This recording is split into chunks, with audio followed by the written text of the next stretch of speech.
The galaxy never stays quiet.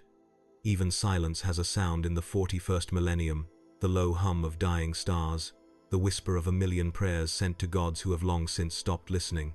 And yet, somewhere at the edge of the segmentum obscurus, something answered, a pulse, faint, irregular, green.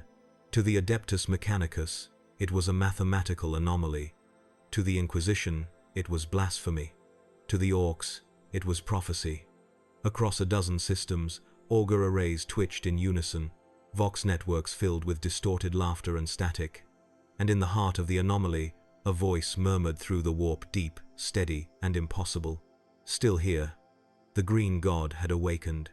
The first to find him were not men, nor saints, but scavengers, pirates picking clean the bones of a shattered battle fleet. Their ship, the Faithless Mercy, drifted too close to the storm's edge. The void around them glowed emerald, the stars bending inward like petals toward a sun that should not exist. When they tried to reverse course, the engines screamed and died. Their prayers to the machine god went unanswered. And then something massive struck the hull. The pirates rushed to the observation deck. What they saw was not a ship, not a meteor, not a creature. It was him. Hulk clung to the side of their vessel like a myth refusing extinction, half shrouded in lightning, his skin glowing faintly with warp light. He tore open the airlock. The pirates screamed, then stopped. Because he didn't kill them. He simply walked through the corridors, dragging air and silence behind him until he reached the viewport. Outside, the storm churned a vast sea of souls and madness, but within its heart was calm, a single spiral of peace, surrounded by fury. Banner's voice returned, ragged but alive. "We shouldn't be here." "We are here," Hulk said, "so we make it mean something." The pirates fled the moment he left their ship.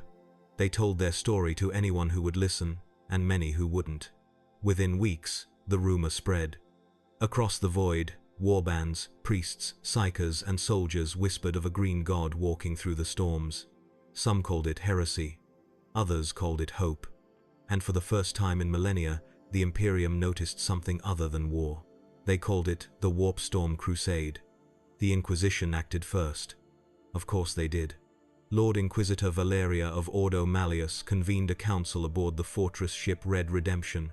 Her voice was like a scalpel, precise, beautiful, and meant for cutting truth from the living. Reports indicate the manifestation of a warp-stable anomaly traveling across the storm line near the Cadian ruins, she said. The description matches that of the entity once designated the Green Titan. A younger Inquisitor scoffed. "That legend again? It's been centuries." "Legends," Valeria replied coldly, "are simply the truths we were too afraid to record." The others fell silent.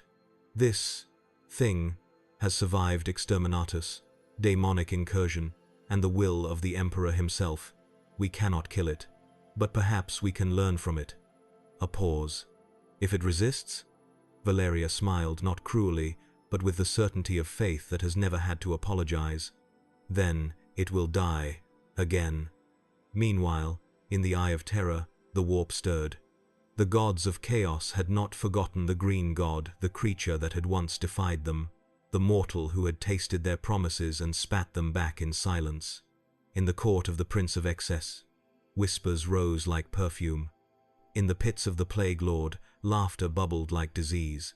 In the forge worlds of the Dark Mechanicum, new prayers were written in his name, not of worship, but of challenge. And in the black citadel of Khorne, the Lord of Skulls leaned forward on his brass throne.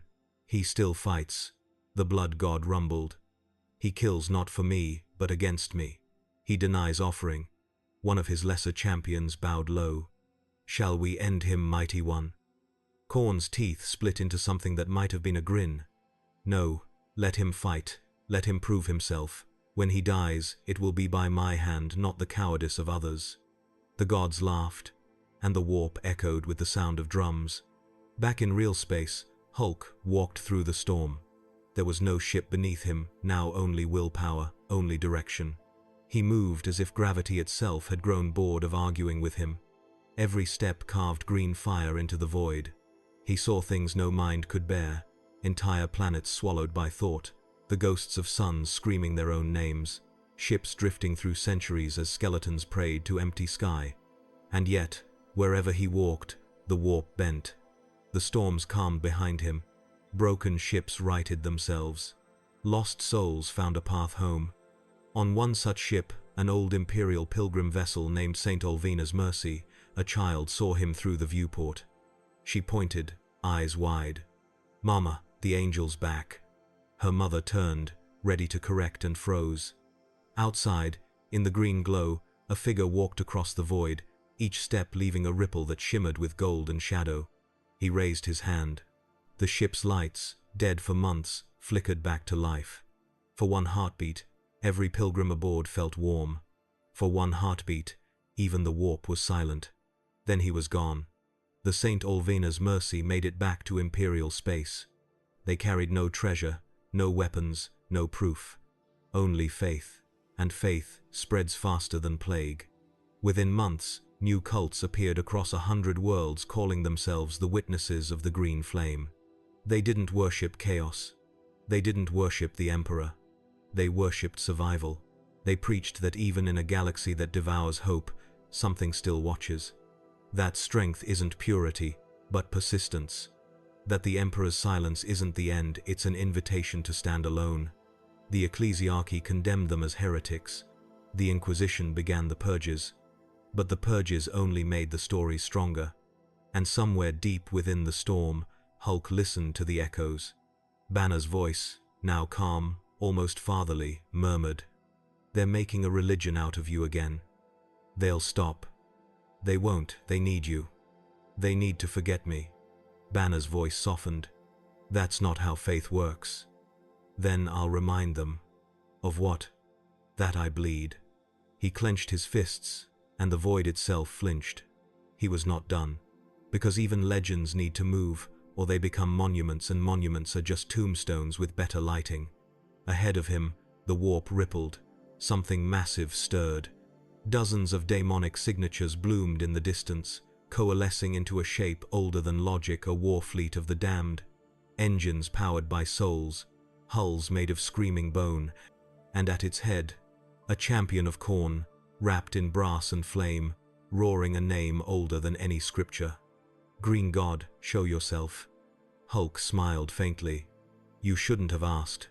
The Warpstorm Crusade had begun, and for the first time in 10,000 years, the gods of chaos realized what it meant to feel afraid. The storm opened like a wound in reality, red and green bleeding together until color itself screamed. The void became liquid, thick with rage. Stars drowned in it.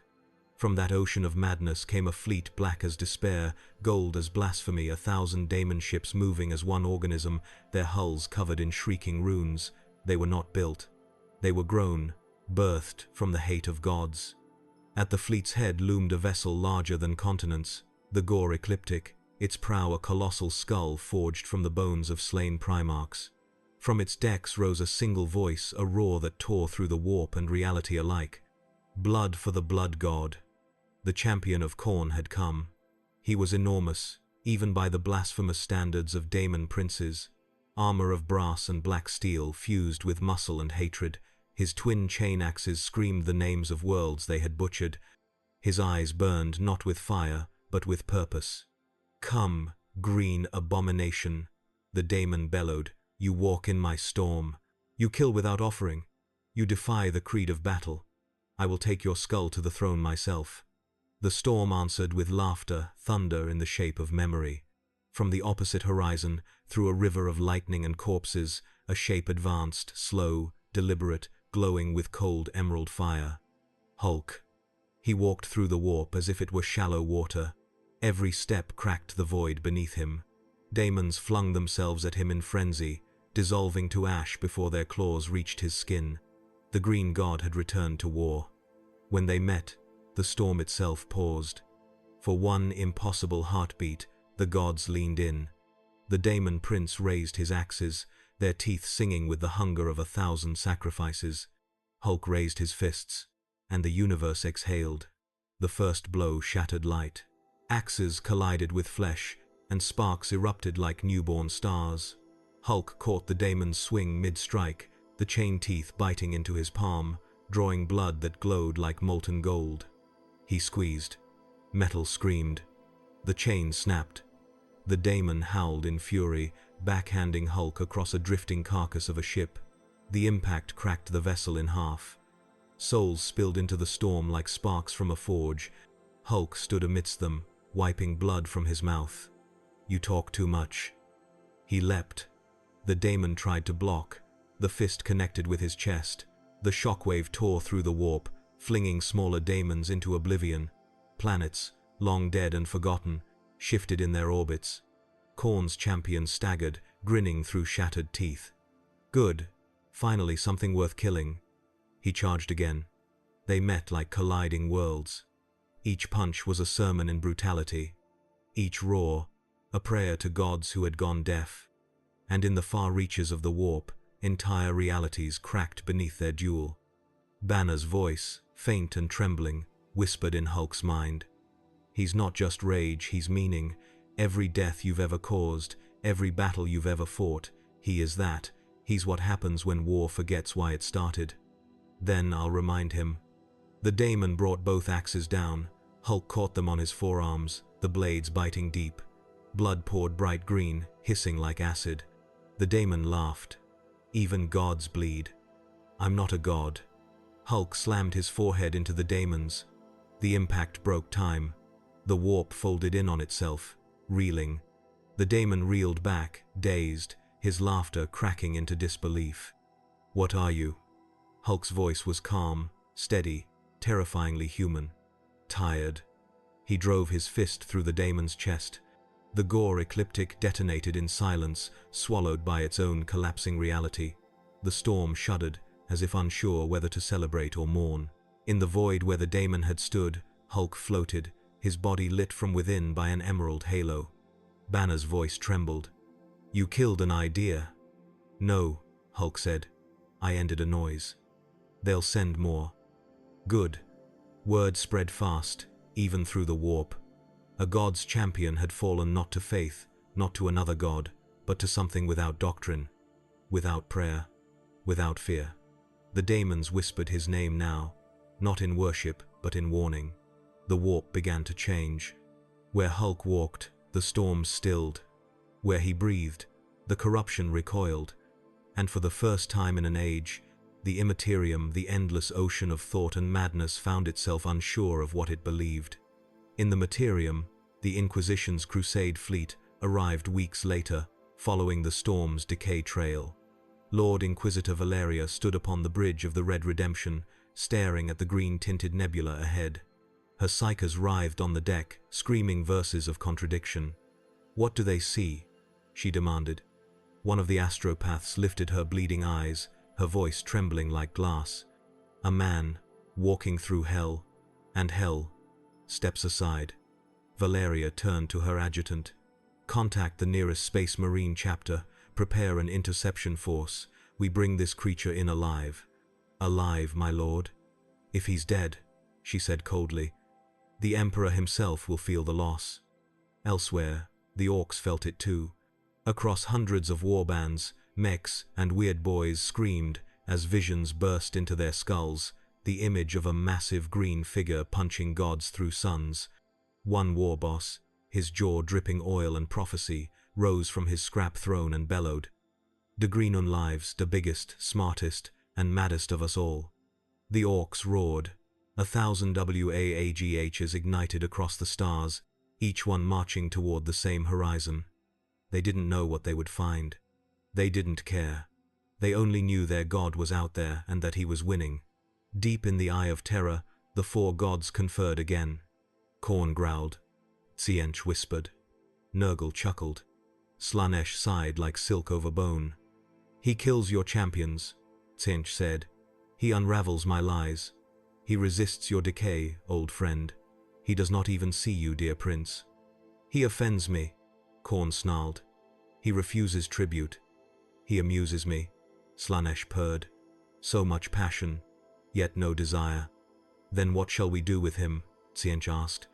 The gods looked into the storm and saw Hulk walking, unbent, unbroken, unblessed. "We wait," Khorne said, For even gods tire. And when he does, he bared his fangs. We'll make a god out of his corpse. But the corpse never came. Because the green god didn't tire. He simply kept walking, not toward victory, not toward redemption, but toward the only thing this galaxy ever truly offers, continuation. And wherever he walked, the storms dimmed, and the impossible happened, peace, if only for a heartbeat. A heartbeat long enough for the living to look up and whisper the words that the dead had long forgotten how to say. Thank you. Banner's voice drifted again, distant, fading in and out like a radio in a storm. You're changing things, even gods are watching you now. Then let them learn. From what? From someone who keeps standing. Far behind him, ships followed, the light pilgrims, soldiers, deserters, orcs, even Astartes, each drawn by something they couldn't name. A crusade, born not of conquest, but of witness. The Warpstorm Crusade had found its prophet, and the Green God had found his war. It began with silence. Not the absence of sound, but the kind that waits for something sacred to break it.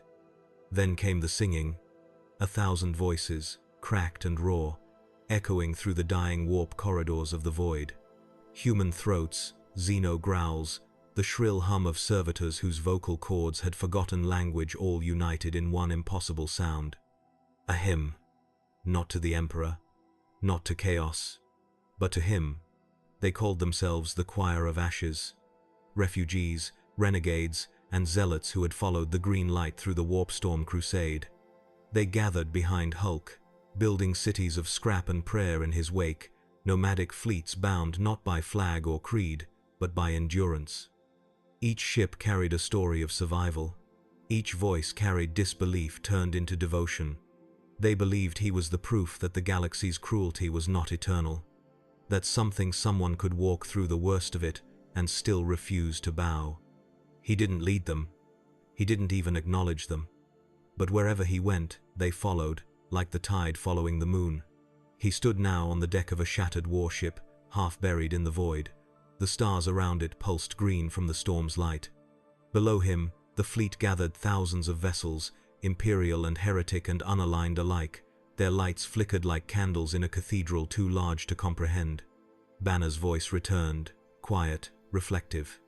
They've made you a religion again. Hulk's gaze stayed on the horizon. They'll stop when I die. You've died before. Then maybe they'll learn faster this time. One of the ships broke formation and approached a massive cathedral fortress once belonging to the ecclesiarchy. Its vox channels hissed open, broadcasting in every frequency known to man. A voice spoke, aged, calm, resolute. We come in peace, creature of green flame. We bring word from Terra. Hulk said nothing. The ship's airlocks opened. From its hold descended a column of figures in white robes, their armor inscribed with both the aquila and symbols long banned by the Ordo Hereticus. At their head walked a man with a face carved from faith itself, ancient, half machine, half burned, his left eye replaced by a candle burning with holy fire. I am Cardinal Rethan, he said, bowing slightly. Voice of the reclaimant church. We have seen the storms part in your wake. We have seen worlds once lost to chaos return to light. The Emperor's will shines through you. No, Hulk said. I shine without him. The Cardinal didn't flinch. Then perhaps he shines through you anyway. Banner whispered inside. Careful. He's not asking, he's recruiting. Then he's wasting his breath. The fleet watched as they spoke, as the godless giant and the last priest of a dying religion stood face to face amid the ghosts of stars. Rethan's voice softened. Do you know what you are to them? A mistake that refuses to stay buried. No. Your hope. Hulk turned away. Hope kills slower than bullets. Maybe, Rethan said, but bullets end lives, hope ends despair. I've seen what happens when men stop believing. I've seen what grows in that silence. Hulk's voice deepened, rumbling like tectonic movement. Belief is just another chain. You worship, you obey, you wait for someone else to save you. I'm not here to save anyone. Then why fight? Because someone has to. The Cardinal smiled faintly, as if he'd expected that answer all along. Then we'll fight beside you. Call it faith, Call it madness, it doesn't matter. From that day, the Choir of Ashes became an army. They called their crusade the March of the Silent Flame. Not for conquest, but for continuation.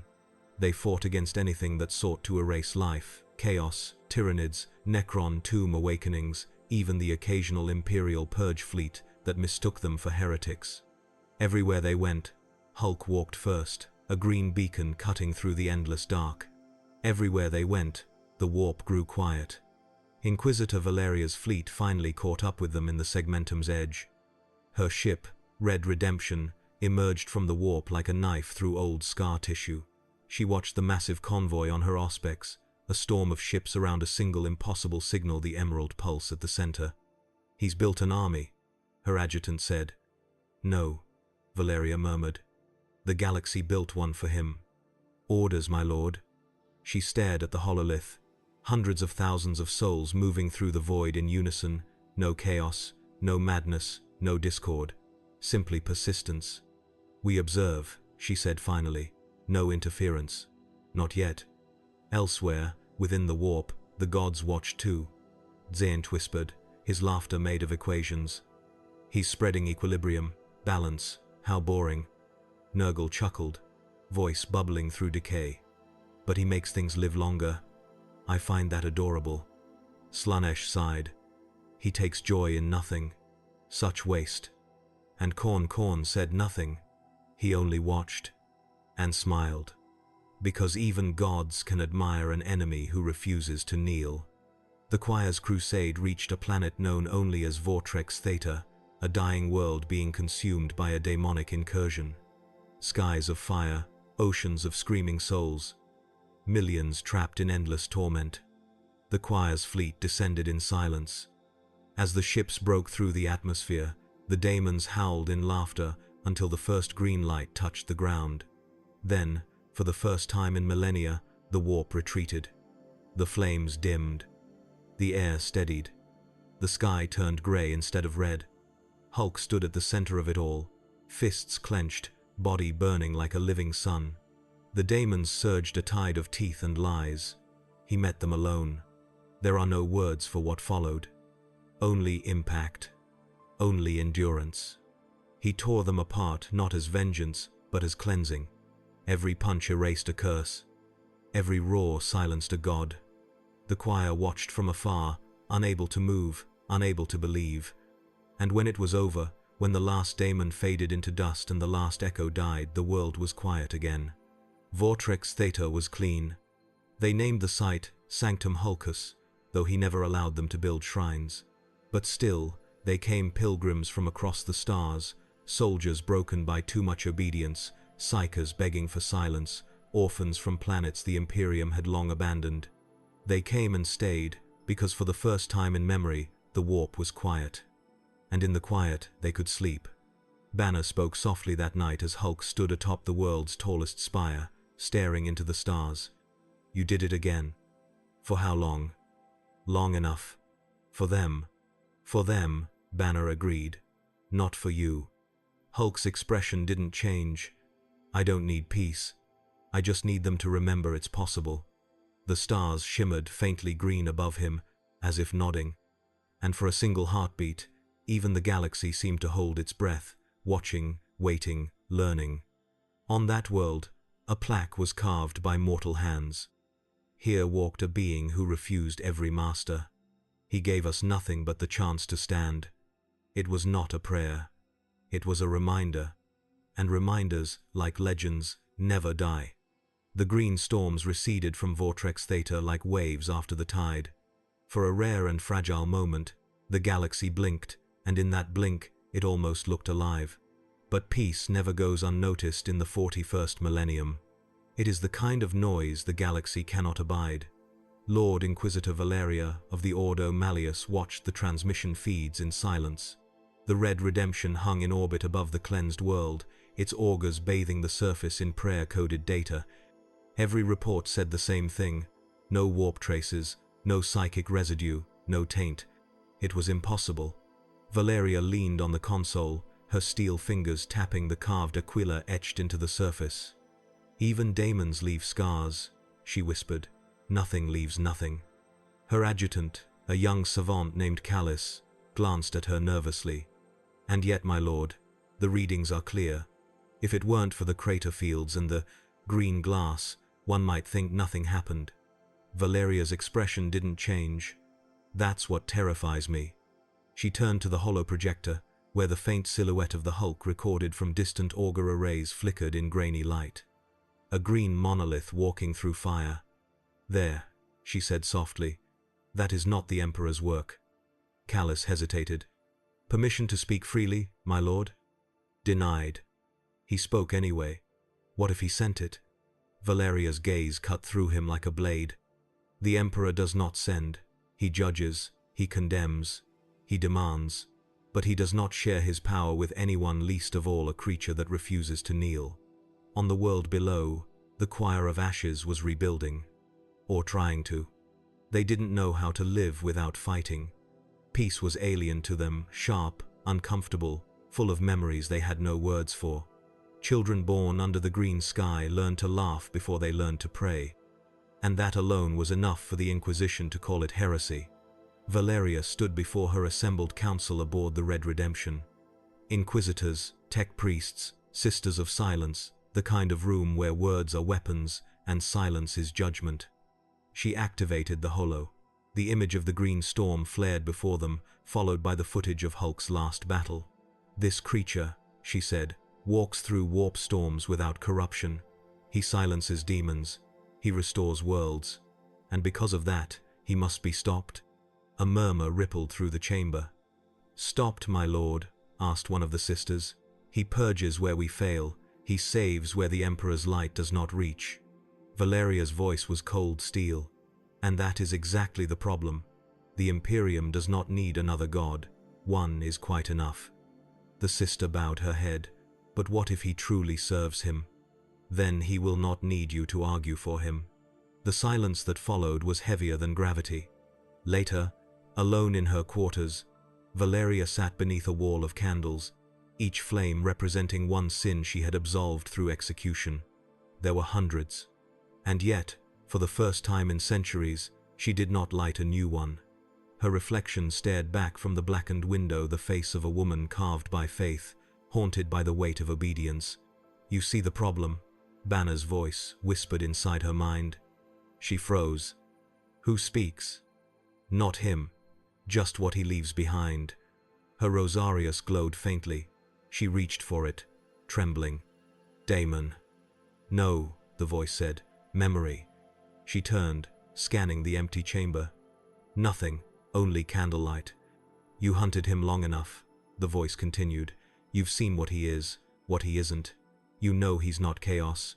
You know he's not holy. You know he's what comes after. After what? She demanded. After faith fails. The candles flickered violently. One by one, their flames died. Then silence. On the planet below, Hulk stood at the edge of the rebuilding zone, watching mortals lift stone and steel.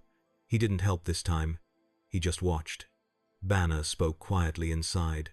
They're changing, you see it, don't you? They're remembering how to live. Without war. For now. He looked toward the horizon.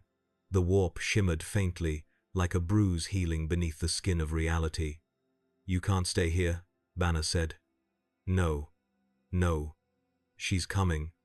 I know. Valeria descended to the surface 3 days later. She came alone, no retinue, no soldiers, only her armor and her faith. The ground burned faintly under her boots, though the fire had long gone cold. She found him standing among the ruins of what had once been a basilica, a cathedral that now served as a meeting hall for the people of the choir. He didn't turn as she approached. You should have stayed in orbit. You should have stayed dead. The air between them hummed not tension, but inevitability. You silenced the warp, she said. Do you even know how? I don't need to. You destroy corruption without becoming it. Even our greatest saints couldn't do that. That's because your saints had gods to answer to. She stepped closer, unflinching. And you have none. He looked down at her, finally, not with anger, but with recognition. That's what makes me dangerous. They stood in the shadow of the ruined basilica, as the wind carried the voices of the workers' laughter, Hammer strikes, the rhythm of survival. Valeria's hand tightened on the hilt of her bolt pistol. "You're building a world that doesn't need us," she said quietly. "No priests, no Imperium, no Emperor. Then maybe you can rest." "We don't rest, we endure." "Then endure somewhere else." Her voice cracked for the first time. "You don't understand, it's not just faith, it's the structure. The Imperium holds humanity together. Without it, there's only madness." "You built an empire out of fear," Hulk said. "Don't be surprised when people find hope terrifying." She raised the pistol. "You've gone too far. Then finish it." The wind stopped. Even the jungle listened. Her hand trembled. He didn't move. The hammer clicked back. The weapon hummed. And then she lowered it. "No," she whispered. "Not yet." "Why?" She looked at him with eyes that had seen more death than stars. "Because part of me wants you to win." Hulk nodded slowly. "Then maybe there's hope for you yet."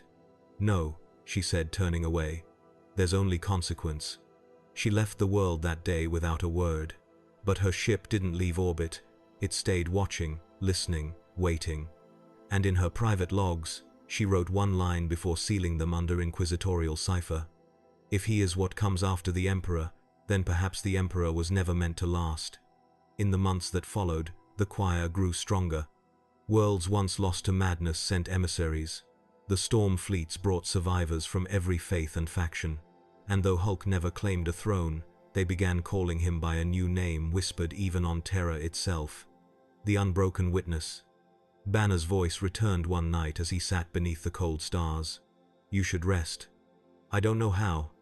"Maybe that's what gods are, things that forgot how to stop." "Then I'll keep forgetting." The wind shifted. He looked up at the void where the stars pulsed like dying hearts. Somewhere, he could feel Khorne watching again, patient and waiting. "They're coming," Banner warned. "I know. This time, it won't just be daemons." Hulk smiled faintly, the kind of smile only exhaustion can wear. "Good." He stood, and the galaxy shuddered. Because peace, in the end, was only the breath between wars, and the Green God was the one who had learned how to keep breathing.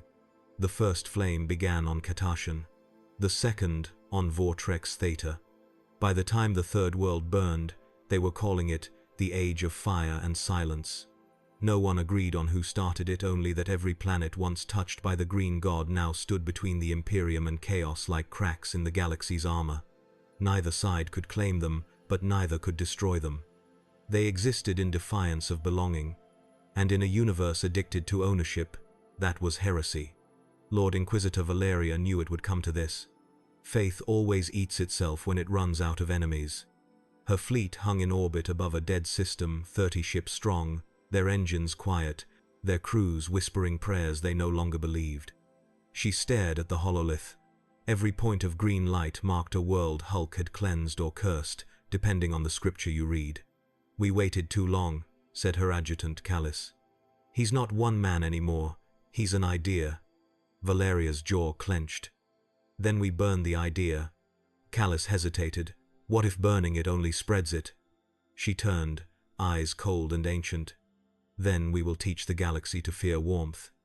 On Vortrex Theta, the choir of ashes prepared for war. They had no legions, no titans, no sanctioned psychers. Only mortals. Farmers, soldiers, renegades, orphans, all bound by survival, and the quiet belief that maybe, just maybe, peace could be earned instead of commanded. The world glowed green beneath its toxic clouds, its surface shimmering with residual energy from Hulk's last battle. At the center of the world stood the Tower of Quiet, not a fortress, but a listening post built from the bones of old ships and the dreams of those who refused to kneel. There, the Hulk sat, cross-legged, silent. He didn't command, he didn't preach. He listened. Every heartbeat of the planet pulsed through him, the slow rhythm of a world that had learned to breathe again. Banner spoke within, faint and steady. "They're coming. I know. You could leave. They'll destroy everything you built. They'll destroy it anyway. Then why stay?" Hulk opened his eyes. They glowed faintly in the half-dark. Because someone should remember. The invasion began at dawn, if dawn could exist on a world where the sun was mostly smoke. The Red Redemption descended first, its orbit choked with flame. Behind it came a storm, drop pods, thunderhawks, dreadnoughts, an entire army baptized in fire and orders. The choir didn't run. They knew what running bought them. Men and women took their positions across the green plains, their weapons a patchwork of relics and scrap. Children were hidden beneath the tower. Priests and engineers loaded rifles side by side. And above them all, the sky screamed as faith fell from orbit. The first impact erased mountains. The second shattered the green glass deserts. Valeria's fleet burned the atmosphere, purging every whisper of what had once been quiet. Then she gave the final order: deploy the angels. A dozen gunships broke through the clouds, carrying Astartes clad in armor of white and crimson, the Sons of Penance, her personal chapter of purifiers. Each marine was a walking cathedral, their armor etched with verses condemning doubt. They hit the ground like divine verdicts. The choir met them, not as soldiers, but as witnesses. They didn't chant. They didn't pray. They simply fought quietly, brutally, with the precision of those who had accepted the price of existing. For every marine that fell, 10 mortals died. And yet, they held, because the Hulk walked among them. He didn't lead charges, he didn't roar, he simply was. Everywhere he went, fire dimmed. Everywhere he stood, the warp screamed. Bolter shells disintegrated against his skin, chainswords shattered like glass. When the first dreadnought charged him, he caught its blade, ripped it from its housing, and drove it through the walker's core. The explosion lit the battlefield for miles. Valeria watched from orbit, her knuckles white against the control rail. "Target acquired," said Callis. "Orbital strike locked." "No," she said softly. "No? I want to see if gods bleed." On the surface, Hulk stood in the middle of a crater field, surrounded by fire. Valeria's Thunderhawk descended through the smoke. She stepped out alone, the ground cracking beneath the weight of her armor. Around them, battle faded to a distant murmur, as if the galaxy itself had paused to listen. "You came," Hulk said. "You left me no choice. You always have a choice." "Not anymore." Her voice was quiet, almost tender. "You don't see it, do you? You've done what no daemon or heretic could. You've made men stop fearing the Emperor. Maybe he's tired of being feared. You think you're mercy. No, I'm the consequence." She raised her bolt pistol. He didn't move. The air between them rippled faith and defiance, mirrored and inverted. "You could kill me," Hulk said. "You'd just come back. Then maybe the galaxy will learn faster. They never do. Then we keep teaching." Something inside her broke, not faith, but certainty. She screamed, firing again and again, each bolt detonating against his chest, carving light and ash into the ground. When the smoke cleared, he was still standing, unharmed, unmoving, and somehow sad. He reached out and caught her wrist, lowering the gun gently. "You've seen what this place could be. Don't let your faith blind you to it." She stared up at him, trembling. "And what happens when you're gone?" "Then it's their turn." From orbit, the Red Redemption's bridge trembled. Callis stared at the Auspec's dozens of contacts, hundreds of signals rising from the planet. "My lord, the warp readings, they're off the scale. Something's happening down there." But Valeria didn't answer. Because on the surface, the ground was splitting open. The green glass crust pulsed, veins of light threading outward like a living map. The planet itself began to hum a low vibration that made teeth ache and weapons falter. Banner's voice surged inside Hulk's mind. "You're losing control." "No, I'm giving it up." "What are you doing?" "Finishing what they started." Light erupted. A pillar of emerald flame shot into the sky, slicing through atmosphere and void alike. The warp screamed. Every psyker within 100 light-years collapsed, bleeding from eyes and mouths, whispering the same phrase over and over. "The green god awakens." On the Red Redemption, Callis clutched his head. "My lord, he's merging with the planet. The energy readings, they're impossible." Valeria stared through the viewport, watching the storm twist into a spiral of green and gold. "He's not destroying it," she whispered. "He's sealing it." And she understood. He wasn't creating another war. He was closing one. The light dimmed. When the smoke cleared, Vortex Theta was gone, replaced by a single, radiant sphere of jade light, silent and unapproachable. Every ship in orbit went still. The choir of ashes fell to their knees. Even the Inquisition ships powered down their weapons. Valeria's voice trembled for the first time in centuries. "What did he do?" Callus wiped the tears from his eyes, whispering, "He made peace, and then he became it." In the weeks that followed, warp travel around the sector became calm. Psychers reported silence where there had once been screaming. Daemonic incursions ceased. The Mechanicus declared it an anomaly. The Ecclesiarchy called it heresy. The people simply called it the Green Star. And every night, across the galaxy, the faithful and the faithless alike looked toward the same point of light in the sky, a single green sun that burned not with fire, but with memory. Banner's voice lingered somewhere, softer than ever, drifting through the quiet. "You did it." And in the silence between stars, something answered, not in words, just presence. A heartbeat too strong to die, still here. No one could agree on what it was. A miracle, a weapon, a heresy, a wound healing wrong.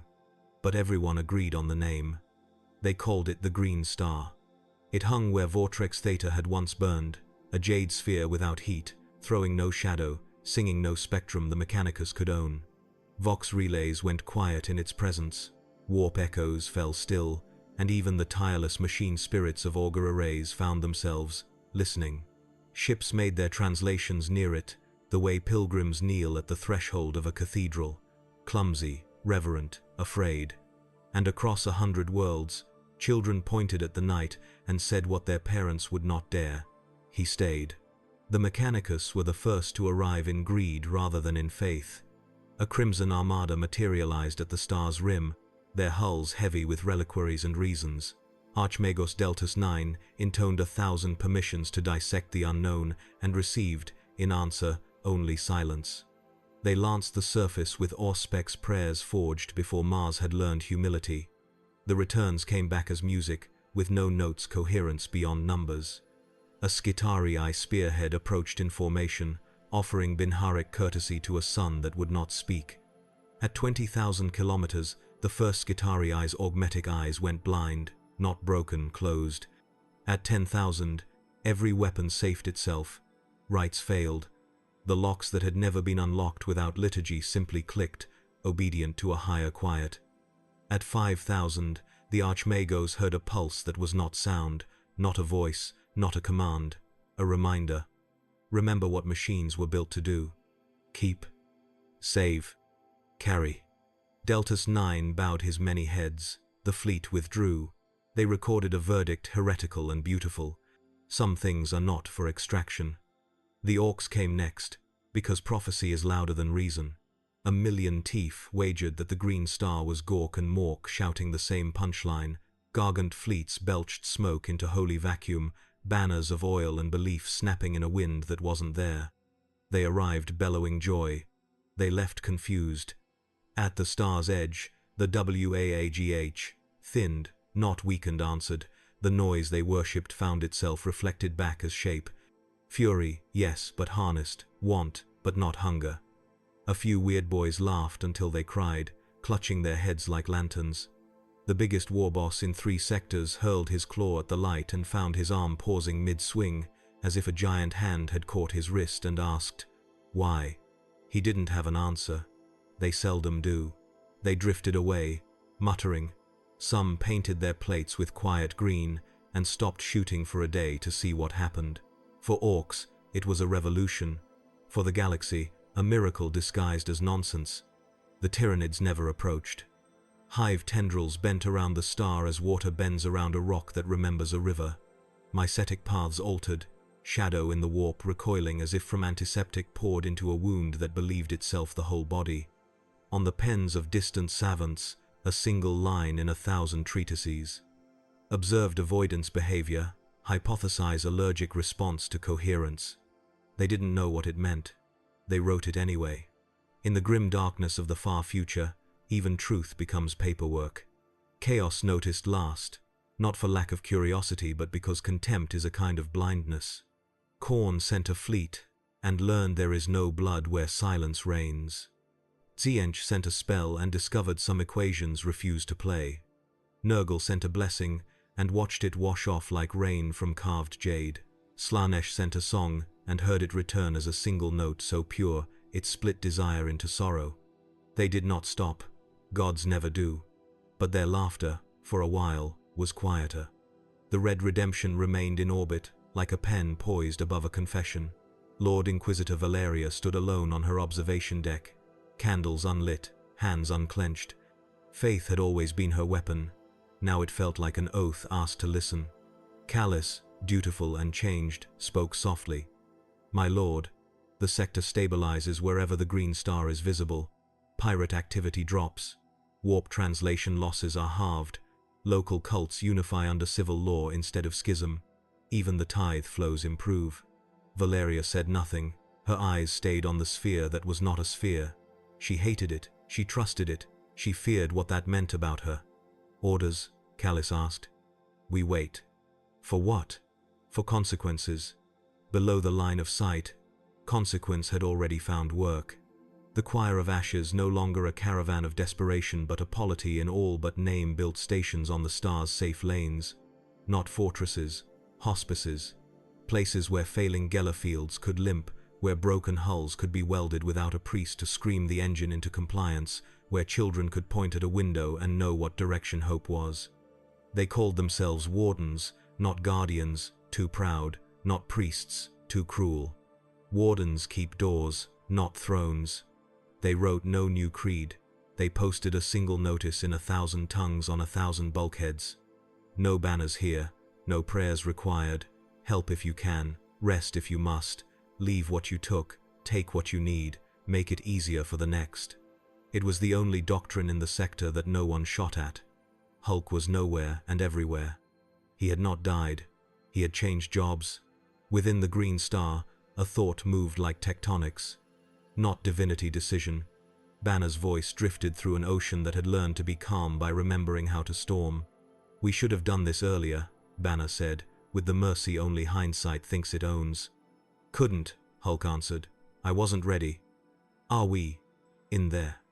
We're out here." And sometimes, when warp squalls rose, when fleets lost their way, when a child cried against the window of a refugee barge, an emerald pulse ran through the dark, and a path appeared where none had been. No voice, no face, only a hand on the shoulder of the night. Terror learned, late and reluctantly. The High Lords received a report that read like heresy written by a careful man. They argued for a year, as is custom, and decided nothing, as is doctrine. The ecclesiarchy issued a condemnation that converted no one and comforted everyone issuing it. A single custodian, on an errand no one would admit, stood once beneath the Green Star and inclined his head. He said nothing. The star said nothing back. Sometimes, respect is the whole conversation. It couldn't last. Nothing clean does. On the 17th year of the Warden's vigil, a black fleet slid from the warp like a thought not worth having.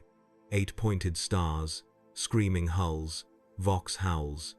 A warlord of no great legend, ambition outstripping talent, smelled a soft target and mistook kindness for weakness. He broadcast scripture in blood. The Wardens answered with coordinates and a request.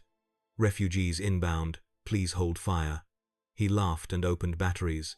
The first salvo never reached its targets. The shells turned to ash mid-flight, not disintegrated, changed their minds. He closed to knife range. Boarding torpedoes vanished into a green fog, reappearing beside their launching bays like lies caught in the mouth. He screamed for daemons. The warp yawned and rolled over. Finally, he did what bullies do when the world refuses their rules. He aimed at the undefended. He targeted a hospice ring crowded with the slow-breathing hope of thousands. That's when the star moved. Not physically. Position is a mortal's problem, but intimately. The light deepened. The warlord's ship found its engines, recalling another job they had loved towing.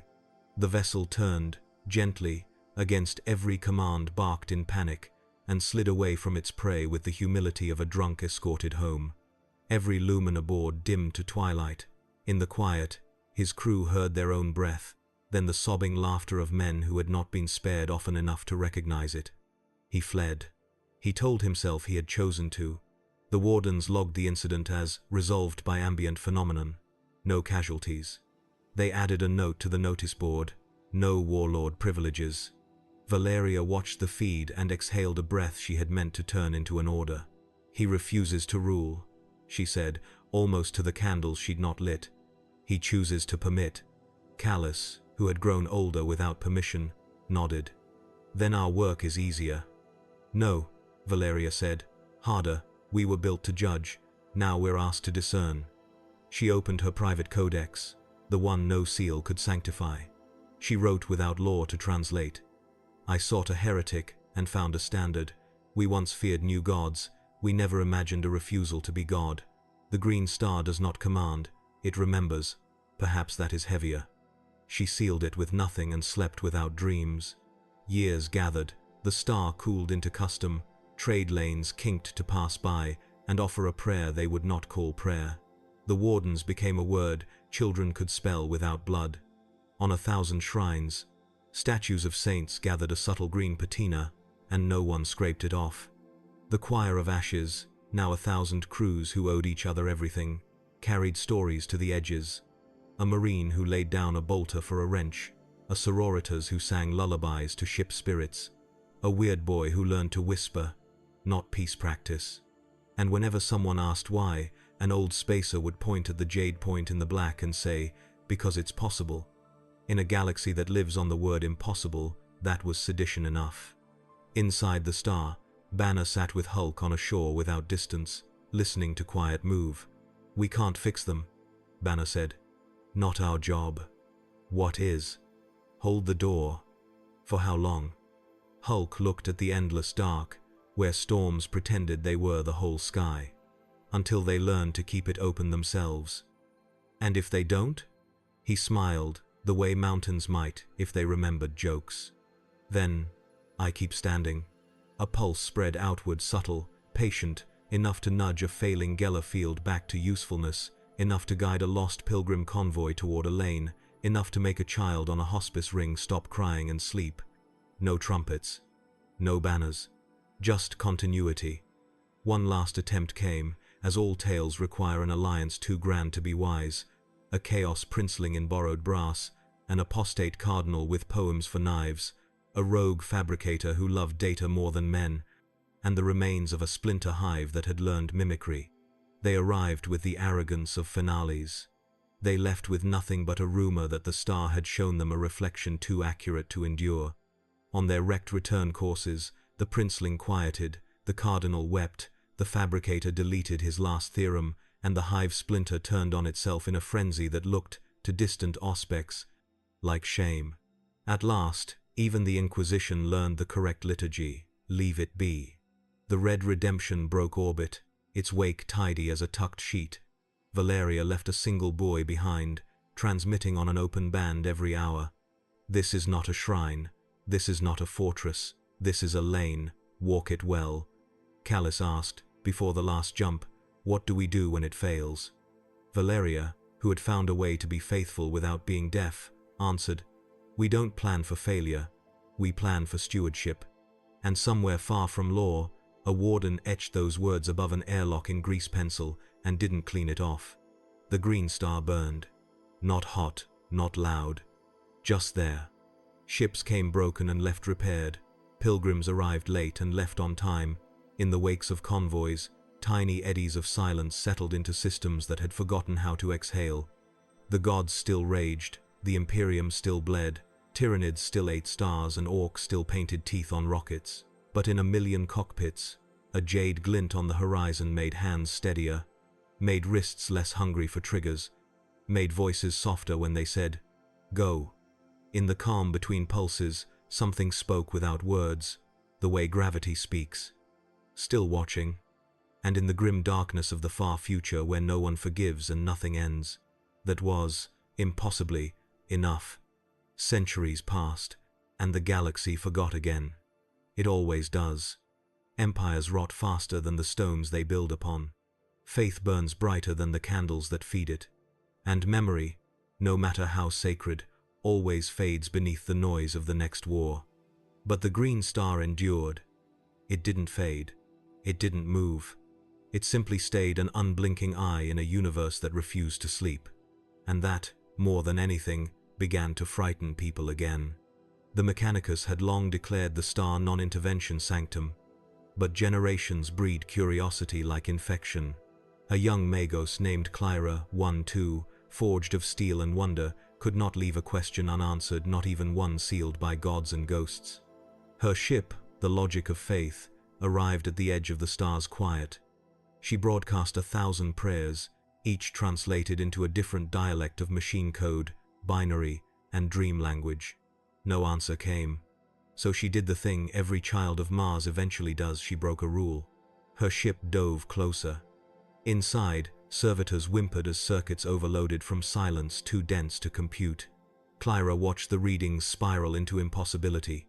No gravity, no time distortion, no temperature variance. It wasn't a star. It wasn't anything. It was a memory made solid. She stood before the observation dome and whispered the unthinkable, "Show me." And for the first time in living memory, the green star moved. The void split open not in violence, but in invitation. A corridor of light stretched from her ship toward infinity. It wasn't a trap. It was a request. She stepped forward.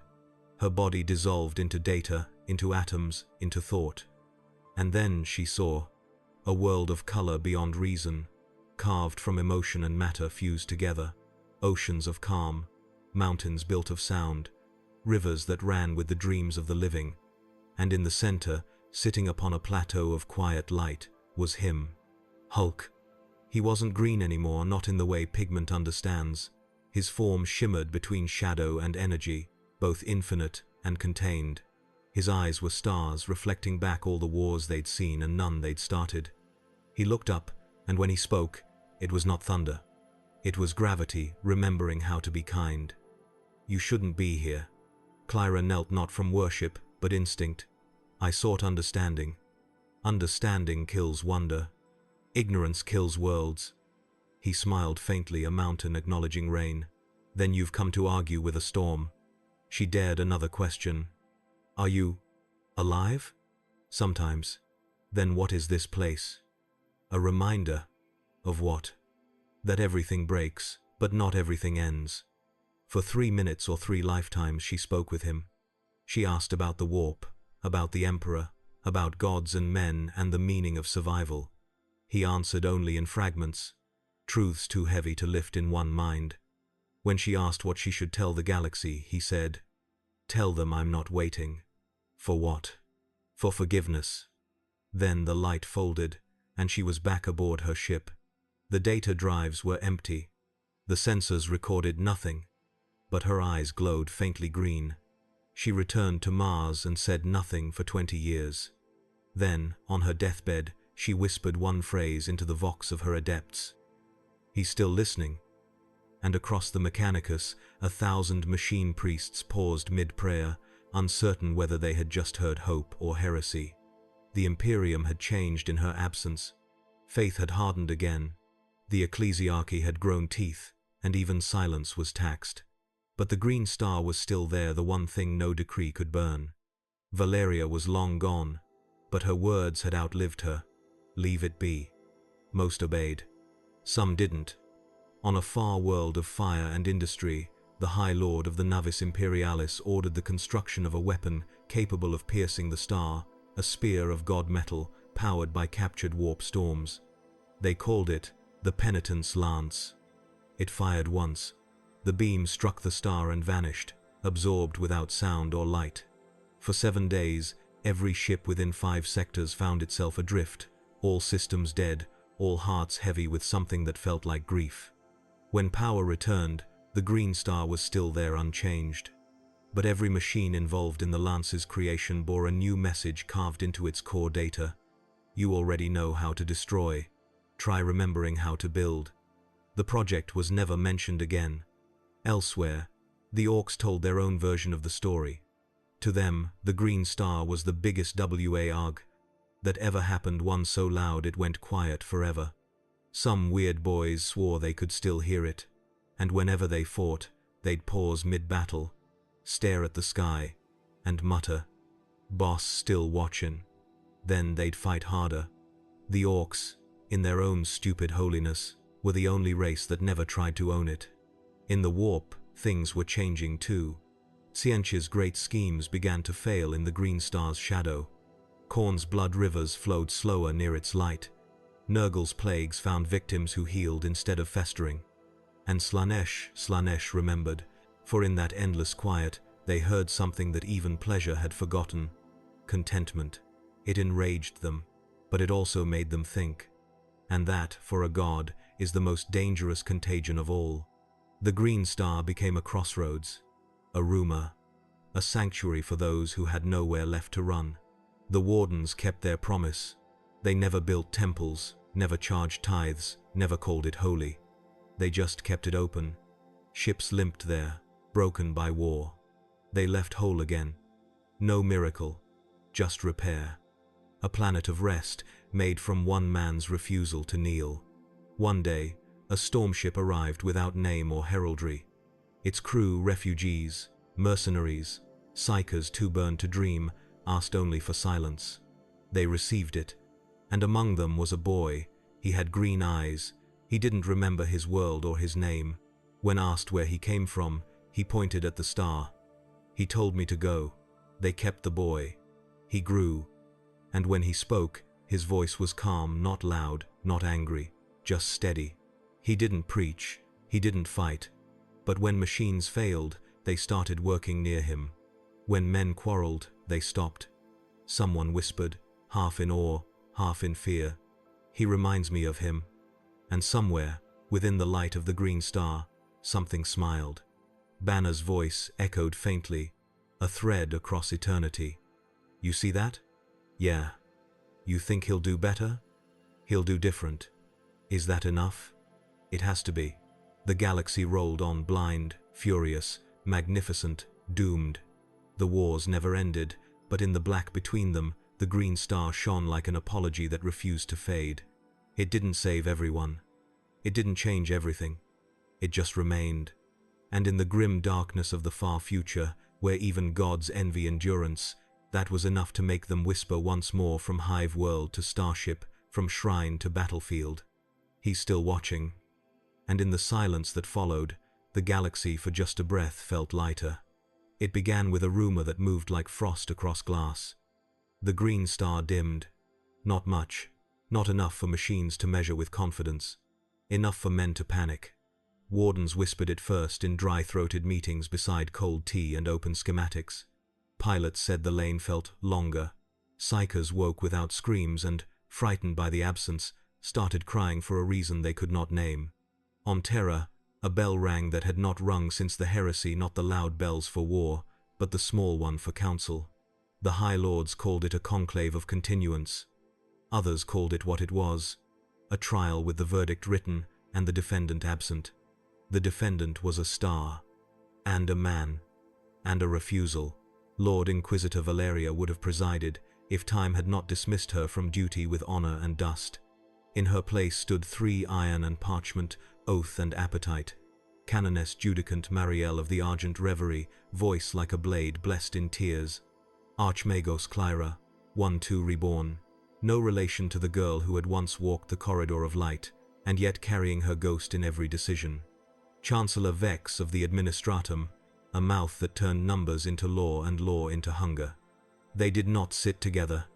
Agreement is a theater that requires distance. Hololiths bloomed above them. The Green Star, the Warden's stations, a dozen sectors trade and tithe lines reshaped by a single green punctuation in the dark. Vex pointed with a nail that had never known grease. This anomaly destabilizes proper flow. Pilgrims skip sanctioned shrines. Tithes pass unblessed. Systems grow independent. Marielle did not look at him. Systems grow quiet. Children sleep. Damon's balk. That is not destabilization, it is mercy. Clyra's vocoder sang a chord of neutrality. The star is neither shrine nor machine, it is function. Remove function and you reintroduce hazard. The question is not theology but stewardship. Stewardship, Vex sneered, without ledger is treason. Marielle turned at last, pity and threat married in her eyes. You would tithe a lullaby. I would account it. The conclave burned hours the way candles burn churches. They summoned witnesses, captains who had drifted and been guided, wardens who had kept lanes open with wrenches and prayers they refused to call prayers. A sister of silence who, for the first time since childhood, had slept through a night beside the jade radiance without dream or dread and awoke weeping from the shock of peace. And, last, a boy with green eyes. He had no name on the docket. The wardens called him the Remembered. He stood before the lords, as if court was a weather one could wait out. Vex folded himself into a question mark. Child, who sent you from the star? No one sends, the boy said. He asks. He? A pause. The one who keeps doors. Marielle's gauntlet creaked. Does it speak? Only when you're quiet. Clyra's mechadendrites stilled. What did you hear? He said, build. Vex smirked. Build what? Heresy, surely. The boy looked at him with a kind of gentle confusion only the uncoiled can afford. Bridges. It should have been nothing. In rooms like these, truth is a trespass with no legal standing. And yet, the transcript misses 5 minutes where no one spoke, because recognition is not recordable. The conclave adjourned to draft its courage. While the lords rehearsed their verdict, the galaxy rehearsed catastrophe. Far beyond the star, something old and hungry rolled in its sleep. A warp weather of a kind chart runes could not name gathered black at the edges, bruised purple within, shot through with veins of laughing red. Pilots would later call it the Black Feast. Priests would choose kinder words that meant the same thing. Astropaths across 3 segments coughed up verses and died mid-rhyme. Astartes librarians woke with their helms in their hands and did not tell their captains why. Orc-weird boys went silent, terrified by a joke they couldn't finish. The feast opened its red mouth toward the lanes the green star had made safe. The wardens saw it first and did their small, faithful work, redirected convoys, stacked ships nose to tail like psalms, lit the emergency buoys that said, in 1,000 tongues, turn back. But war has momentum, and hunger has schedules. On the hospice ring Kepler's quiet, the boy with green eyes looked up from a broken pump and frowned as if a memory had slipped behind a wall. He's tired, he whispered. The warden beside him tightened a coupling until it behaved. Who? The door. The warden checked a auspex that believed only in numbers. It showed normal. Numbers are brave that way. In the conclave's final session, Vex unveiled his verdict, a neat stack of writs, each blade hidden within a blessing. We permit the star as a navigational asset under Imperial custodianship, he said, savoring custodianship, the way fire savors dry wood, wardens to be tithed, lanes to be taxed, access to be... The hololiths died. Then the lights. Then the room remembered darkness as an old friend. Marielle's helm lenses burned faintly. Clyra's internal lumen ritual fizzled, then returned as a respectful glow. Vex groped for lore in a pocket that produced only his own hand. A single astropath at the far end of the hall there to translate formal communiques into divine headache rose to her feet with the slow grace of doom. Her bandages were green with fresh blood. He asks, she said, voice 3 octaves lower than hers, if you will help. Marielle stepped forward. Who speaks through you? The astropath turned her head as if listening to a distant shore. The one who will not shut, the one who won't be God. Clyra's vox thrummed. Vector? The astropath pointed not at the holos, not at a chart, just out, through the palace, through the void, a straight line a child could draw. There. The conclave, which had spent a century learning how not to be surprised by apocalypse, surprised itself. Marielle sealed her helm. We go. Vex opened his mouth to outlaw courage, and found his tongue too heavy to lift. The Red Redemption kept mothballed in honor of a woman the Conclave had never quite forgiven woke like an old lion smelling a storm it deserved. Clyra's engines sang in keys reserved for Cathedral. Sororitas and Skitari boarded together, none sure if the other was penance or permission. They burned for the Green Star. Behind them, other ships, silent tugs, refugee freighters with guns welded on. A black ship whose crew understood too well what hunger liked to eat fell in line without orders. A fleet assembled by rumor and recognition. Ahead, the sky went wrong. The Black Feast rolled toward the Jade, swallowing beacons as a mouth swallows reasons. In its belly, you could see shapes if you believed in seeing. Cathedral-sized knives, laughing masks, chains made of promises, and very small hands. The Wardens broadcast a single message on an open channel, its humility loud as thunder. "We can hold 30 minutes. We need 60. The Conclave answered with the oldest Imperial word that still means anything. "Aye." The first 15 minutes were engineering. Tugs took the strain. Wardens bled heat into the void. Mechanicus prayer math braided with Sororitas hymn tone until even the machine spirits sang harmony. The boy ran along catwalks with a wrench almost as long as his arm and turned pain into leverage. At minute 16, the feast noticed resistance and smiled new teeth. Psychers went blind with visions of doors rotting off their hinges. Gellerfields belched, caught themselves, remembered sturdier days, and held. The Red Redemption pushed her nose against an imaginary tide and made it less imaginary. Marielle strode to the prow chapel and opened her vox to the fleet. "No litanies," she said. "No speeches. Breathe. Hold." It was a radical order. Obedience saved lives. At minute 29, the feast touched the Green Star. The Jade brightened, then dimmed, then brightened, a fraction slower. Inside the star, on that shore without distance, Banner stood with Hulk and watched a weather that was also a verdict. "You can let go," Banner said, not as plea but as observation. "I can hold longer." "You always can. That's the point that keeps killing you." Hulk looked out at the black, at the ships straining like ants against a tide, at a boy with a wrench who had never seen Earth and would live long enough to describe it accurately as somewhere. He smiled the weary geometry of consent. "Door needs hinges." "And a keeper," Banner said, "not a door." "Not a god," Hulk answered. "No," Banner said, softer. "A memory people can carry themselves." The Jade pulsed once, deep enough to make galaxies shiver. On every ship within sight, on every bridge, and in every maintenance crawl, the same phrase arrived, not a voice in the ear but in the bones. "Take it."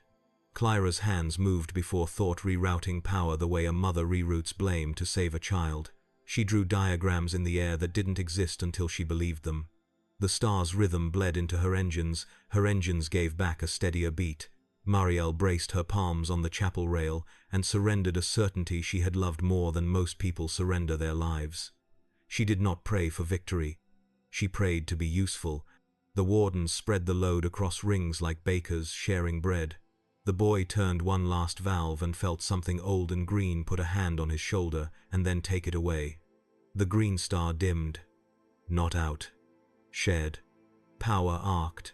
The feast hit a wall that hadn't been there and wasn't a wall and learned, briefly, what disappointment felt like. It tried again with new metaphors and found itself insulted by physics. Minute 60 arrived and forgot to leave. The Black Feast rolled back. Not defeated, hunger never is but denied. It found its dignity elsewhere. The sky remembered its job. The fleet hung there, breathing with their alarms. On the hospice ring, the boy sat down very carefully and cried like maintenance, quietly, efficiently, until the job was done. In the Conclave's afterroom, Vex drafted new writs, and then, for the first time in his career, tore them up without filing the shreds. He stood a long time with his hand on a window that could not show him stars. Marielle removed her helm and found her face salty, surprised to discover she still had that in her. She wrote a single line in her private catechism. "I have seen a miracle that wanted witnesses, not worship." Clyra filed a Mechanicus addendum, no forge would publish, and every engine seer would memorize. The Green Star is not a generator. It is a standard. Synchronize. "Do not siphon." The wardens updated the notice board with a charcoal scrawl. "The door can be held from both sides." Inside the star, the shore without distance remained. Hulk sat, enormous and quiet, a little dimmer, a little farther away, like a mountain seen through summer heat. Banner exhaled. "You let them. They're ready. Are you?" Hulk looked at where the boy had been, and at the path the feast had taken, and at the place in the dark where gods rehearse new failures. Ready is a word for people who get to stop. He closed his eyes.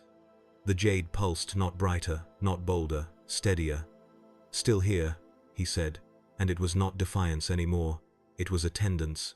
In 1,000 cockpits, new gauges flickered to life, small, unsanctioned meters no Lex mechanic could find in any manual.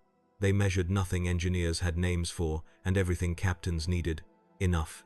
The green star did not brighten again. It did not need to. Because in the lanes around it, ships learned a rhythm, and in the people aboard, something unclenched and stayed unclenched long enough to be taught. The trial ended without verdict. There were no judges left, only participants. And in the grim darkness of the far future where every door is a wound, and every wound tries to be a door, that was the only justice anyone could afford. The galaxy prefers loud victories because they end quickly and cost memory less. The green star preferred work. After the black feast rolled back like a sermon that forgot its point, nothing changed and everything did. No proclamations, no statues, no new creed. Only schedules. Only hands. Only lanes that stayed open when storms tried to forget their manners. The wardens called it the quiet offensive. No one else called it anything because names draw fire. It began with tools. A pattern, really an ugly little frame of bone-white ceramic and ship steel, hand-sized, meant to be bolted where prayers usually go, in airlocks, along gangways, above the places where men learn to lie to gauges. Clyra 1-2 published the pattern without signature, tucked into a mundane maintenance litany as if it were always there. Mechanicus adepts pretended not to see the heresy and printed them anyway. Inside each frame lay an emptiness shaped like listening. Once fixed, it did nothing until a human palm rested there and admitted fatigue. Then the frame hummed and synchronized itself to the star's slow breath. They called them hinges. It was a joke, and it wasn't. Hinges spread the way. Kindness seldom does quietly, exponentially, carried by gratitude, copied without credit, installed between curses at shift change, and whispered about in crew's messes like contraband that didn't dirty the hands. A transport captain swore her Gellerfield smoothed when her quartermaster leaned on a hinge before translation. A warden welder with a cough found that the green haze in his head cleared enough to see his weld seam straight. A sister of silence touched one in a corridor and heard nothing at all and wept because silence had never felt like mercy before. No miracles. Only tolerances widening, margins thickening, systems forgiving. Orcs tried them too, because orcs try everything that looks like a button. A weird boy slapped a hinge, went cross-eyed, and proclaimed with beatific certainty, "Dis one's for holding the door, not dar teeth." They bolted hinges to gunwales and stomped them before boarding actions. Some remembered to stomp twice and didn't explode mid-warp. For orcs, this was doctrinal advancement. The rest exploded with unusual tranquility. The Imperium did not ban hinges because banning hinges would have been an admission that something worked without a tithe. Instead, the Administratum issued Form M Reduct 74.3, Notification of Unregulated Stability Aid. It required hinges to be declared if attached to state property. Wardens began carving them into bulkheads and calling the bulkheads not property. Vex, older, thinner, learning humility like an unfamiliar tool, let those declarations disappear into a blessed backlog. Chaos learned slowly because contempt is a thick filter. When they noticed at last, they did what chaos always does. They screamed. A prince of Khorne ordered hinges torn from captured ships. The crew kept tracing the shape on the wall with their palms anyway, and the engines remembered. Ziench wrote counter hinges, cunning little traps that sang false synchronization. They worked until a child smudged one with jam and it forgot its own spell. Nurgle tried to infect them. The mold found nowhere comforting to rest and left muttering. Slaanesh sneered at their ugliness and lost interest, unless a hinge happened to be touched by someone who did not feel beautiful. Those, strangely, Slanesh left alone. Gods, when honest, are practical. The quiet offensive did not hold territory. It made territory easier to leave. Worlds that could not be saved sent their children along lanes too narrow for crusades to march, and somehow the children arrived. Wrecks that should have been tombs crawled into docking rings like sinners who had not practiced confession but meant it now. Clyra 1-2 added an addendum to her hidden manual. Power is a wave, give it rhythm, not leash. A warden scratched underneath in charcoal. If it helps, it's orthodox. Canoness Judicant Mariel learned to give orders that sounded like suggestions and were obeyed because they made sense. She went ship to ship with a forge crew and a hymnal she rarely opened. She pressed her gauntlet to hinges until her pauldrons rusted at the edges with a fine, unblessed green. In a chapel with no icons but a window, she told a crowd of void-born and deserters and faithful who had nothing left to defend. We are not building a new church, we are repairing the hallway. They understood better than any synod. The boy with green eyes grew into angles and competence. He had a name now, assigned by a manifest and adopted by friends, but people kept forgetting it and calling him Keeper. He did not correct them. He knew every ring's weak seam, every cargo chief's worst week, every kettle that lied about being empty. He could walk into a screaming machine space and lower the volume by touching the right pipe and remembering out loud that someone had built it to last. That was his only miracle, and he did it on time. One night, if the cycles of a hospice ring deserve that word, he woke with his heart counting a slow pattern not his own.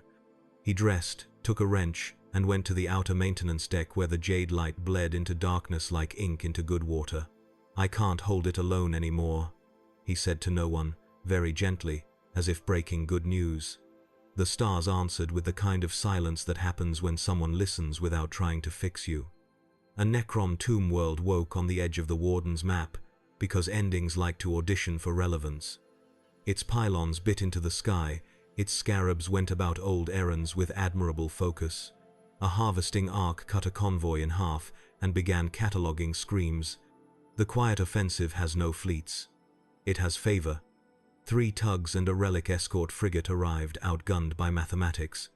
Mariel stood on the frigate's bridge, helm off, hair cropped by fire, and said, "No litanies." The crew breathed. The hinges warmed beneath palms. The green star's rhythm, faint here, still found them. Clyra 1-2's unseen diagrams crawled across cogitator screens, suggesting trajectories that lied about being probable until they weren't lies. The tugs bracketed the arc, like humble punctuation, and leaned. Engines screamed, welds remembered their best days. Bolts considered mutiny and chose loyalty.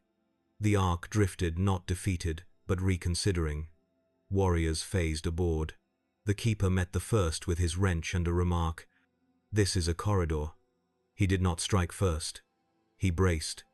The hull vibrated with a pulse not meant for ears.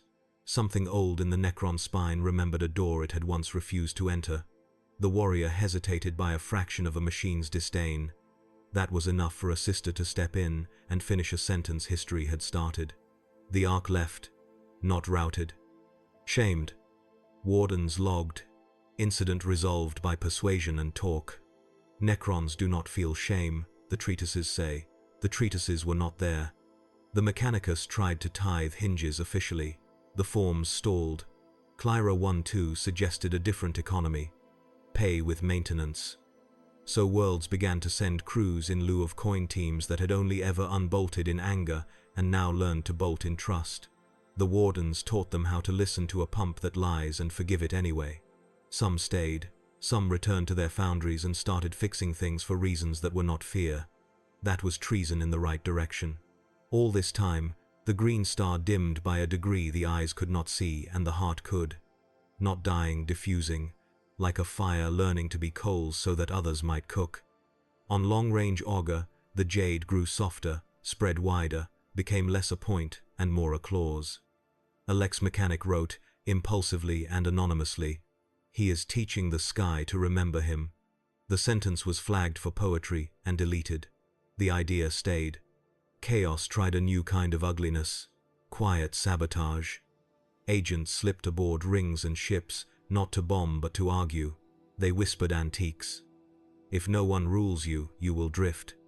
If no one condemns you, you will rot. If no one forgives you, why work? The quiet offensive answered with work. Wardens handed saboteurs wrenches mid-conversation. Talk while you tighten that coupling. Most left in confusion or stayed in embarrassment and, to their horror, learned competence. 2 tried to stab the keeper during a pump inspection. The pump seized in offended solidarity. The saboteurs slipped on their own malice and were given bandages and terrible coffee until they repented out of boredom. On an unremarkable day, because the right days always are, the black ships sent word. Fewer witches were screaming themselves open in transit. The Adepta Sororitas reported fewer burning heretics and felt queasy about the lost certainty. The Administratum noticed that tithes declared late arrived intact more often. Vex, who had once wanted to tax a lullaby, signed an order that forgave late fees within the star's reach and surprised himself by not dying on the spot. He retired a year later, leaving his stamp to someone who could wield it without hating the hand that held it. Canoness Mariel grew old in steel and grace. When she could no longer climb ladders, she sat in ring chapels that had windows instead of icons and taught children that litanies make poor life rafts but good handholds. She died as wardens do between shifts, tired and satisfied, catalogued under completed. Clyra 1-2 became a rumor. Apprentices told each other about a Magos who wrote manuals that made machines feel listened to. She went to the Green Star once more, alone, and returned with grease under her nails and a note. Less ritual, more rags. The keeper refused titles and took responsibility. He learned the rhythms deeper than hinges, the harmonics ship spirits hum when they've stopped lying. His hair went grey at the temples, as if the star had touched him there and said, "Mark." He refused to preach. That was his doctrine. Inside the star, Banner and Hulk watched what patience builds when it no longer asks to be applauded. "You could rest," Banner said, as he always did when the light warmed thin. "I am," Hulk said, as he always did when rest meant everybody else is working. "Do you miss noise?" Hulk thought of orcs roaring because life demanded a sound, of marines reciting because silence frightened them, of daemons laughing because they had never learned how to do anything else. "Sometimes," he admitted, "but I like this more." He stood slowly, like a verdict not eager to arrive, and walked the shore without distance. Every step sent a pulse outward that no god could spend and no ledger could balance. "Still here," he said, not to reassure, to orient. The quiet offensive had no end and did not seek one. It had metrics. Children slept, pumps worked, captains breathed, hinges warmed beneath calloused palms. It had enemies who kept forgetting to win because argument with competence exhausts even gods. And in a million dark corridors, a million human hands pressed against a little frame of bone-white ceramic and ship steel and felt the smallest, most subversive gift the far future ever gives. Enough. Not victory, not absolution. Just enough to make it to the next watch, the next weld, the next jump. The Green Star dimmed another unmeasurable degree and grew larger in the soul. The galaxy remained terrible. The lanes stayed open. The witnesses kept breathing. And somewhere between silence and thunder, a voice like gravity smiled and repeated the only oath it ever meant to keep. "Still here." It is a strange thing, how even light can grow tired. The Green Star had pulsed for 3 centuries by then, constant as breath, gentle as tide. The wardens swore its rhythm had slowed, not weaker, but older, more deliberate, like a giant heart easing towards stillness after too much endurance.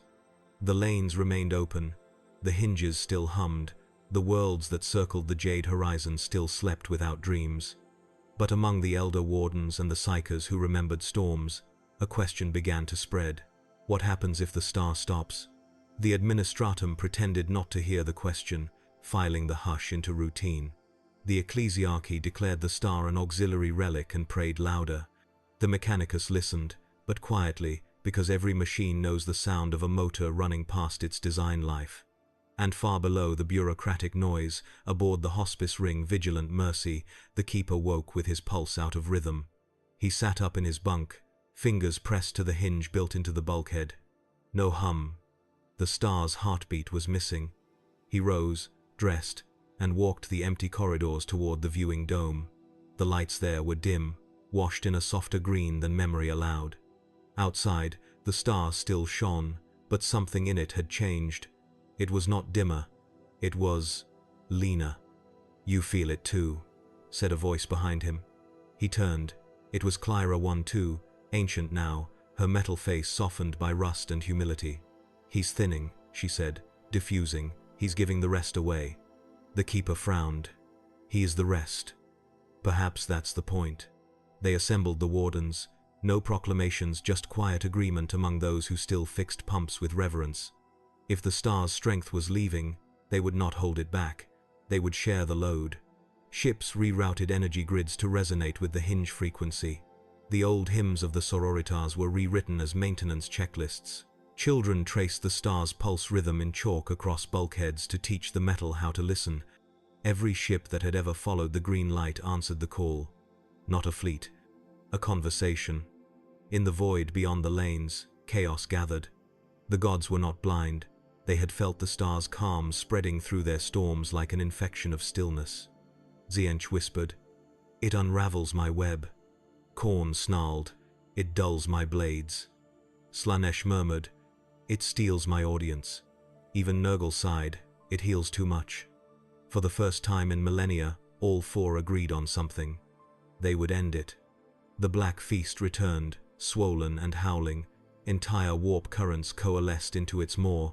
It no longer sought to devour the green star, it sought to smother it. Reality began to tear. The hinges sang, struggling to keep rhythm. And in the core of the green star, Hulk woke. He stood upon the shore without distance, staring at the horizon where darkness moved like a tide of teeth. Banner appeared beside him, the same as always, eyes calm but trembling. "They're coming again. They never stop. You can't hold forever." "I'm not going to." Banner blinked. "Then what?" "I'm going to give it away." "All of it?" Hulk smiled faintly. "All of it." He stepped into the void. Outside, on every ship and every world that had ever carried a hinge, the same pulse flared green and gold, steady and warm. People froze where they stood, feeling something vast and kind brush against their bones. The green star split, not exploded, but divided, sending threads of itself outward, thin as breath, strong as memory. Each thread found a light, an engine core, a candle, a heartbeat, a terrified prayer. Each became a new pulse. The star was no longer a star.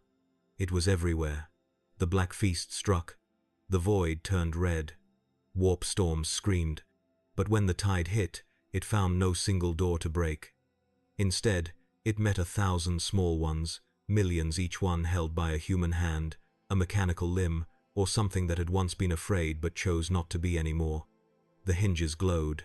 The ships held formation. The wardens whispered through comms. "Hold." The feast tried to drown them in madness.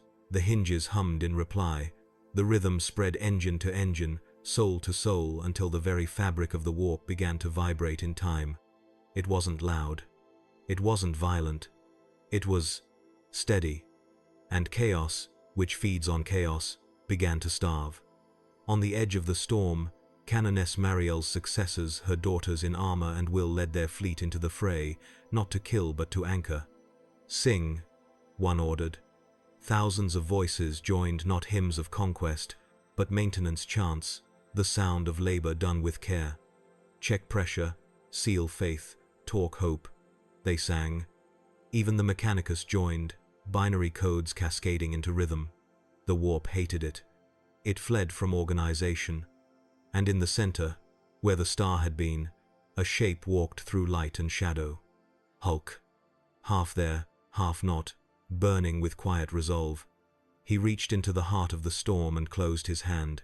The Black Feast folded in on itself, choking on its own roar. The void went still.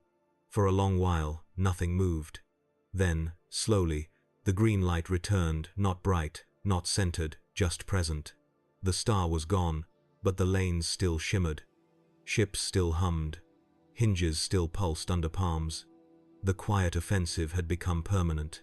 And deep in the void, The figure of Hulk faded into transparency. Banner stood beside him, or inside him, or perhaps they were the same now. You let go. I passed it on. Does it hurt? Only when they forget. They won't. Hulk looked out across the endless black, watching the faint green threads webbing the galaxy like veins in the skin of a living thing. They will, but I'll remind them. Banner smiled. How? By staying quiet long enough for them to hear themselves. He turned, stepped back into the light, and dissolved. Years passed. The galaxy changed again slowly, clumsily, imperfectly. The Imperium, still fracturing, began sending relief ships instead of exterminatus orders to warden sectors. The orcs painted more green than red. Even the Chaos Gods learned to whisper his name like a warning instead of a curse. No one remembered exactly when the green star had vanished. Only that life had become slightly less impossible. In the ruins of a dead Mechanicus station, a child touched a hinge and heard a heartbeat that wasn't her own. In a monastery orbiting the edge of the Eye of Terror, a Sister of Silence looked at her hands and smiled without knowing why. In the Black Cathedral of Khorne, a drop of molten brass fell, hissing, and did not burn the floor. And on the hospice ring Vigilant Mercy, the keeper grew old, his hair white as shiplight. When he died, the wardens cremated him without ceremony. His ashes scattered into the void, glowing faintly green before vanishing into the dark. No one knows if the Hulk ever returned.